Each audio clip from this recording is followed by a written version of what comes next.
Joguei e finalizei Emio, The Smiling Man, um jogo focado na narrativa lançado pela Nintendo para o Nintendo Switch. Estou aqui para poder tirar algumas dúvidas que talvez você tenha na sua cabeça, se o jogo vale a pena ou não, se é só uma novelinha, se a gente joga de verdade, ou é só a historinha que é contada, e se vale o preço cobrado pelo estilo de jogo. Então bora responder essas perguntas aqui agora nessa análise. Simbora. Gameplay. E aí pessoal, bem-vindos ao canal Digplay, que é a casa da Nintendo no YouTube brasileiro. Aqui quem fala é o Diego, estamos de volta para mais uma análise, dessa vez com Emio, The Smiling Man, um jogo focado na narrativa lançado exclusivamente pela Nintendo para o Nintendo Switch no dia 29 de agosto de 2024. O jogo atualmente está listado na eShop brasileira, custando R$ 249. Infelizmente ele não está em português brasileiro, isso é um problema que a gente vai falar no decorrer da análise, porém ele tem uma demo disponível para você experimentar os primeiros capítulos do jogo e saber se engrena pra você ou não. Por se tratar de um jogo focado na narrativa, eu não vou dar nenhum spoiler aqui, como eu já faço tradicionalmente nas outras análises, só que essa análise ela vai ser um pouco mais curta, mais enxuta, porque como o jogo é 120% história, eu não posso ficar falando muita coisa dela aqui para não estragar a experiência de vocês. Então, essa análise vai funcionar como as tradicionais. Aqui na timeline você vai conseguir achar cada pedacinho dela, como história, jogabilidade, visual, trilha sonora e conclusão, mas vai ser um pouco mais enxuto, já que eu não posso me adentrar muito no núcleo do jogo, que é a história, ok? Gostaria também de agradecer a Nintendo Brasil por ter concedido esse jogo lá em agosto pra mim. Eu não consegui jogar a tempo de lançar essa análise no furor do jogo, tô lançando aqui agora, porque eu finalizei o jogo recentemente. Obrigado, Nintendo do Brasil, desculpa o atraso aí, mas foram ossos do ofício. Sem mais delongas, galera, bora começar essa análise agora. Vamos começar pela história do jogo, apenas uma introdução sem spoilers. Um estudante foi encontrado morto e sua cabeça estava coberta com um saco de papel e um rosto sorridente amedrontador desenhado nele. Esse corpo, o saco de papel, o rosto desenhado, é tudo num molde parecido a uma série de assassinatos que ocorreu no mesmo local há 18 anos atrás e não foi completamente solucionado.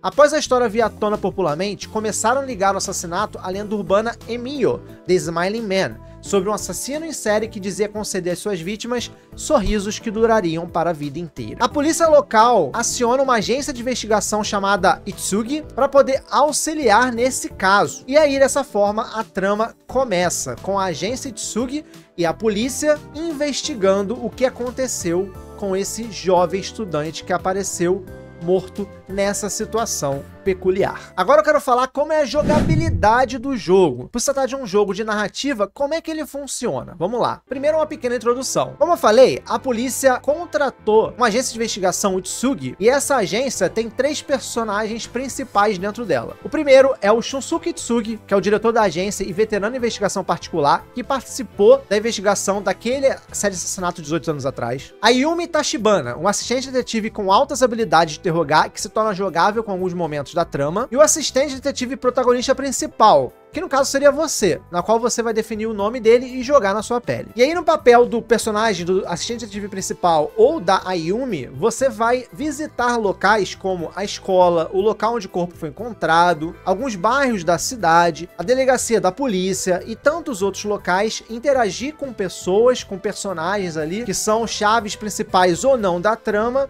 E você tem algumas ações que você pode fazer com esses personagens. Você pode falar com esses personagens, fazer uma pergunta para eles, chamar alguém, ir até algum local, observar a localidade onde você tá, examinar os ambientes, pensar. Você tem um aparelho celular que você pode fazer ligações e anotar também alguns números. Você tem um caderninho de anotação referente a todos os suspeitos e o que você tá levantando da história. Tudo isso num menu de texto. Você pode fazer essas ações nesse menu de texto, de acordo com a situação e ambiente que você tá ali. Então, basicamente, essa é a jogabilidade do jogo. É assim que funciona a jogabilidade de Emio, The Smiling Man. E aí, isso depende muito da sua riqueza de leitura e interpretação para que você consiga fazer as perguntas, responder as perguntas, ou então analisar o ambiente, o cenário, ir para um lugar ou para o outro, da forma mais correta possível. Até porque no final de cada capítulo, o jogo é dividido entre capítulos, você vai ter um resumão dentro da agência de investigação, junto com a Yumi, que é a sua parceira, de tudo que rolou naquele dia. Vai fazer um resumo, vai colocar a par que cada um investigou, e você precisa responder algumas perguntas de acordo com tudo que você já passou do jogo. Então essa capacidade de leitura, interpretação, investigação, de notar algo estranho no ar, é muito importante. Porque para passar de uma cena para outra, para passar de um capítulo para outro, você precisa esgotar todas as possibilidades que aquele menu ali te dá dentro daquela cena, dentro daquele capítulo. E na minha opinião, esse jogo tem bastante personagem interessante, personagens únicos, que você realmente sente ali algum vínculo com eles. Alguns você não gosta tanto, alguns você gosta bastante, as coisas que vão acontecendo, a trama vai acontecendo, você fica preocupado com uns ou com os outros. E os ambientes, os cenários são bem legais. Também de você conhecer quando você vai pela primeira vez, e também de explorar, de ver cada cantinho ali, ver se tem alguma coisa escondida para enriquecer a sua investigação. Partindo para a parte visual e de trilha sonora, isso é muito importante. Por quê? Por se tratar de um jogo investigativo, como a maioria dos jogos são desse mesmo gênero, desse mesmo tipo, o jogo não é 100% animado, são imagens estáticas. O máximo que acontece de vez em quando são imagens estáticas com pequenas animações dos personagens que estão na tela. Por exemplo, um boneco tá ali, um boneco de anime parado, e aí ele vai ficar respirando. Ele vai ficar assim, se mexendo, sabe? Quando ele vai falar alguma coisa, talvez mudam a cena da assim para ele ficar assim. Mas são animações bem curtas. Às vezes, no decorrer da jogatina da história, tem algumas cutscenes, que são umas animações mais trabalhadas, mas assim, é raro. Se tratando da trilha sonora, não especificamente só a trilha sonora, mas a parte sonora do jogo, ela é muito boa. A trilha é muito boa, acompanha aquele momento, seja de aventura, de tensão, de terror, ou então de questionamento, ou às vezes até mesmo quando não tem trilha nenhuma. Se faz necessário um silêncio para ficar aquele suspense no ar. É muito bem aplicado isso. Assim como os sons também, né? Um som de descoberta, um som de dúvida, um som de terror. Então tem alguns efeitos sonoros ali que caem muito bem, o jogo é muito bom nisso. E é bom que seja bom, porque como se trata de um jogo narrativo, de história, toda a parte sonora é um background, é um apoio que faz com que você se sinta imersivo ali naquela campanha, naquela trama. E aí, galera, eu queria já partir para a conclusão dessa análise, já que eu não posso falar muito, porque senão eu vou dar spoiler, tá? O que eu senti jogando há quase 10 horas de Emil the Smiling Man? Eu acho que a parte narrativa do jogo, ela é muito boa, ela é muito bem feita. A história é legal, é envolvente, os personagens são envolventes, as subtramas que vão acontecendo dentro da investigação desse jovem estudante que foi encontrado morto é muito legal, como ele vai se ramificando e você vai fazendo investigações paralelas sobre coisas que se entrelaçam com esse caso, é muito bacana. Todos os personagens principais mostrados são personagens interessantes, com personalidade, com background, que você vai querer saber um pouco mais, vai querer entender um pouco mais sobre eles, e o jogo te dá, assim, certa profundidade em alguns personagens. Os ambientes são interessantes de você explorar, então eu me senti de fato imerso no jogo. Algumas coisas eu não gostei, como por exemplo, tem alguns capítulos que se arrastam mais do que é necessário, tem alguns diálogos, algumas cenas que poderiam ser descartadas, elas estão ali meio como um filler no meio da campanha. Não é o tempo todo, é minoria, mas tá lá dessa forma. Esse método de ações via menu, às vezes funciona bem, às vezes não, porque às vezes você pode perguntar sobre fulano, ciclano ou uma pergunta genérica. Aí você tem que perguntar sobre fulano, aí tipo, acaba as opções, então você tem que perguntar sobre o ciclano. Acaba as opções, você tem que perguntar uma coisa genérica. Aí depois, pô, você já falou tudo, né? Mas não, o jogo te obriga a perguntar sobre fulano de novo, ciclano de novo, apertar num lugar específico que você já tinha apertado, mas agora é a hora de apertar ali. Então assim, tem coisas que não funcionam muito bem, ao meu ver. O jogo te obriga a você ficar apertando várias ações, às vezes de forma aleatória, porque o jogo quis assim, entendeu? Tem coisas que são lógicas, tem coisas que não. Então isso às vezes me deixou meio assim, pô, não faz muita diferença eu estar apertando aqui, porque se eu ficar apertando que nem um doido, uma hora vai funcionar. Então isso me deixou um pouco chateado. E também o final do jogo. O final do jogo, ele é a parte mais fraca do jogo todo. Eu acho que o jogo tem um ritmo muito bom, sabe? O desenrolar da trama, tudo que vai acontecendo.